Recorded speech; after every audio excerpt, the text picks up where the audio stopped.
அனைவருக்கும் வணக்கம்.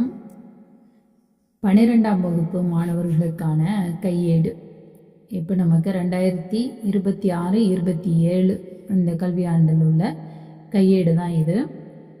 இதில் உங்களுக்கு ஒரு சில திருத்தங்கள் கடந்த ஆண்டிலிருந்து ஒரு சில திருத்தங்கள் பண்ணி கொடுக்கப்பட்டிருக்கிறது. கடந்த ஆண்டு இந்த கையேட்டினை பயன்படுத்தி படித்த மாணவர்கள், அதாவது இது மெல்ல மலரும் மாணவர்களுக்கான தேர்ச்சி கையேடு அப்படிங்கிற எண்ணம் வேண்டாம்.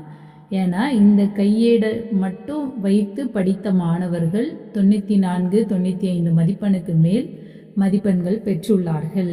இது அனுபவ உண்மை.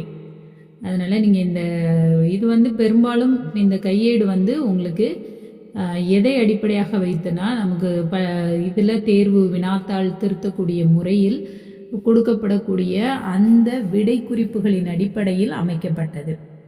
அதில் உங்களுக்கு இயல் வாரியாக கொடுக்கப்பட்டிருக்கிறது. இன்னும் சிலர் கேட்டிருந்தாங்க, எங்களுக்கு இயல் வாரியாக இருப்பதை விட, அதாவது இயல் 1னா இயல் 1ல் உள்ள ஒரு மதிப்பெண் வினாக்கள், அதுக்கப்புறம் குறுவினா சிறுவினா, அப்புறம் மொழிபெயர்ச்சி அந்த மாதிரி கொடுக்கப்பட்டிருந்துச்சு.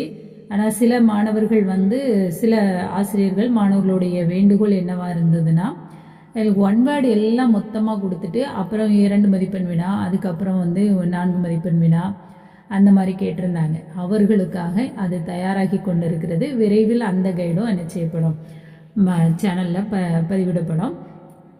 இப்போ இந்த பிடிஎஃப் நீங்கள் டவுன்லோட் பண்ணணும்னு நினச்சிங்கன்னா கீழே டிஸ்கிரிப்ஷனில் இதற்கான லிங்க் கொடுக்குறேன். அதில் போய் நீங்கள் என்ன செஞ்சுக்கலாம், பதிவிறக்கம் பண்ணிக்கலாம். இந்த பிடிஎஃப்லேயே உங்களுக்கு வாட்ஸ்அப் சேனல் லிங்க் இருக்கும். அதை ஓப்பன் பண்ணும்போதே அந்த லிங்க்கை இது பண்ணி அந்த வாட்ஸ்அப் சேனல்லையே நீங்கள் ஜாயின் பண்ணிக்கிட்டீங்க அப்படின்னா உங்களுக்கு தேவையான மெட்டீரியல்ஸ் எல்லாமே உங்களுக்கு என்ன செய்யும், இந்த சேனல் மூலயமா கிடைக்கும். அதோடு மட்டும் இல்லாமல் நம்மக்கிட்ட மொழிபெயர்ச்சி வினாக்கள், தனியாக அணிகள் மட்டும், வாழ்வியல் நிகழ்வை பழமொழியை வாழ்வியல் நிகழ்வோடு பொருத்தி எழுதுக, இதெல்லாம் தனித்தனியாக என்ன செய்யப்பட்டிருக்கு, பிரித்து கொடுக்கப்பட்டு இருக்கிறது.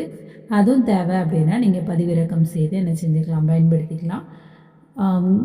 வேறு எதுவும் தேவைப்பட்டால் நம்மளுடைய 12ஆம் வகுப்பு பாடத்திட்டத்திலேருந்து ஏதேனும் தேவைப்படின் நீங்கள் என்ன செய்யுங்க, கமெண்டில் சொல்லுங்கள். உங்களுக்கு தேவையானதை தயார் செய்து கொடுக்கலாம்.